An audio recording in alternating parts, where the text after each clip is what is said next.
What's going on, guys? Angelo here. Welcome back to Around the Track. Today I've got a little information regarding El Toro, a little update. We all know that about 13 people were injured regarding an accident that happened on El Toro. Now, it did complete the full cycle. Essentially, it felt like hitting a pothole, a really bad one, but just on a roller coaster, which is even worse because it's a wooden roller coaster, which is even worse because when wood cracks and then you go down like that, that's why so many people bit their tongue and lip, because essentially what was happening, it was force from going forward and then you're going down. So imagine that happening in like 2 seconds. Like, that had to have been gruesome.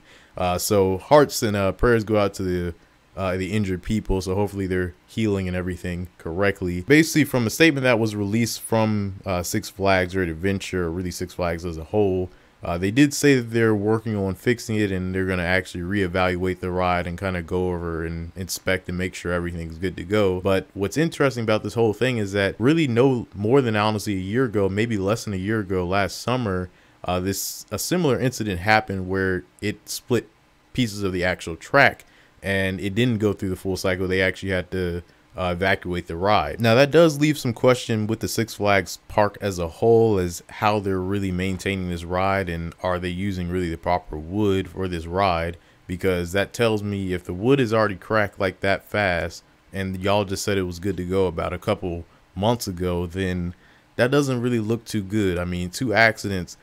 Okay, so let's say they actually fix everything, make sure it's good to go. God forbid if there was to be another accident another year later and it's like the same area, this ride could actually close honestly forever. So here are the 3 options really that Six Flags as a whole has. Really 4. The first one they're already kind of doing, which is just tracking that one part and making sure and re-inspecting the other parts of the ride to make sure they are good to go. The next thing you could do, this is your second option, that's retract the entire ride, because half these other prefab coasters, it's obvious that the maintenance for them, you definitely have to upkeep it. It turns out you actually have to upkeep these prefab coasters way more than what they thought. With that being said, to help cut down maintenance, that brings me to my third option, which is iBox that thing. Do you know how smooth that would be? An elite hybrid coaster. Imagine those airtime hills. Just think of Twisted Timbers on another level. Like, Twisted Timbers has those 3 hills and they're made of steel and they feel amazing. But imagine El Toro hills with iBox tracks. Come on, man. And then add maybe like 2 inversions. That ride would honestly be probably my #1.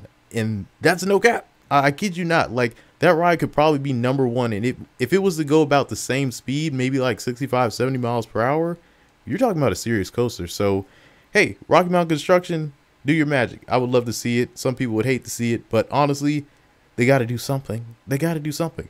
The last option is pretty much the worst option of all. The 4th one, which is to remove the ride and build a new coaster. And obviously, Six Flags doesn't even want to get new coasters. As we've seen with the Reverse Blast, Mr. Freeze Reverse Blast, apparently that's supposedly leaving, not really leaving. It might just be going forward for now on. We don't know the whole details with that yet. But yeah, Six Flags, man, it's like funny because they were doing so well, and then they got another CEO, and like now look what's happening. I didn't want to make this video too long. I hope y'all did enjoy it. Don't forget to like, share, subscribe as always. And let me know your thoughts on this whole thing. What you think they should do with El Toro in the comment section below. I'd love to hear what you have to say. Till next time, guys. Peace out.